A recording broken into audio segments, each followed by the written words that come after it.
Cousin falsely accused me of rope. Now my family is contacting me after almost 10 years. When I was 22 and attending uni, I got a phone call from my mother that turned my life upside down. I remember I didn't even answer at first, because I was gaming with friends. But she called again immediately after the first call. This was an unwritten rule in the family. If you call twice like that, it's important. Like someone died important. So when she called again, I excused myself and answered, only to hear chaos on the other end. Like people were arguing. But when my mom realized I had answered, it sounded like she went to another room and closed the door. I just asked what was going on and I heard her crying.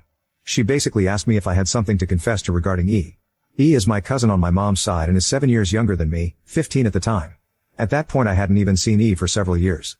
I just said no and asked what this is about. She just cried even harder and said I used to rope E back when we were children. That E had told everything to my sister, and that my sister told my mother and my aunt. E had told them that back when she was 9, and I 16, she'd been playing in my room when I came in and started doing things to her.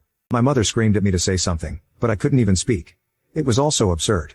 I remember thinking that must be some bad joke. The last thing I remember saying was that it's not true and that E is lying. But then my mom goes on saying how E gave such a detailed description of where and how. Then she kept asking something like, "Did you do this? Did you do this?" And I just screamed back at her no. Each time. It all ended with my mom putting me on speaker and both my mom and dad saying that they don't want anything to do with me and never to contact them again. 2 of my sisters texted me later that day, pretty much saying that I'm disgusting and then blocked me. I know it's weird, but after that call I went to have a long shower. To this day I still don't know why I did that. After calming down, I started calling and texting everyone, even E. No one answered and the ones who hadn't blocked my number by then quickly did so. The only thing I heard back was from my father who texted me to stop contacting them and that they need to heal. That was 9 years ago and I haven't spoken to anyone in my family since that day. To say this messed me up is an understatement. I was living in a haze for weeks after that and hardly ate at all. It didn't help that this was right before I was supposed to defend my bachelor's thesis and was already stressed out. Luckily my co-writer sensed something was up and saved me by controlling the conversation so that I got the easy parts. Without him I sure I would have failed. Needless to say, no one came to my graduation. Then started the worst period of my life. I spent the first year expecting the cops to knock on my door and arresting me for rope. I didn't land any jobs, just living off my saved money. I drank a lot and did substances. I also grew resentful and violent. The only reason I didn't hurt anyone is because no one was around. My neighbor called the cops on me once after I had smashed a glass, but I managed to convince the officers that I had just dropped it, and they went away since there were no others inside my apartment.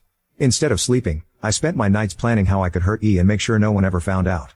Even thinking how I could actually do the things she'd accused me of, but much worse. I landed my first real job in my field in late 2015. Only then did things start to improve. I focused all my time on my job, as it gave me something normal to do. Recovery was a slow process, but I drank less and smiled more. I lived cheap and earned good money, so I made a point of buying myself a nice gift for my birthdays.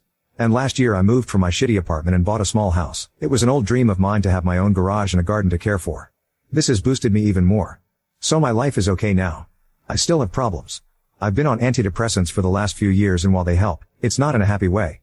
They simply remove the dark thoughts and replace them with dead ones. My trust in other people is close to non-existent. I've tried dating, but only been on 2 dates with 2 different women. It's really hard to speak like a normal person when it comes down to it. And what would I tell a potential partner when she asks about my family? Oh, you know they accused me of a heinous crime and we're not talking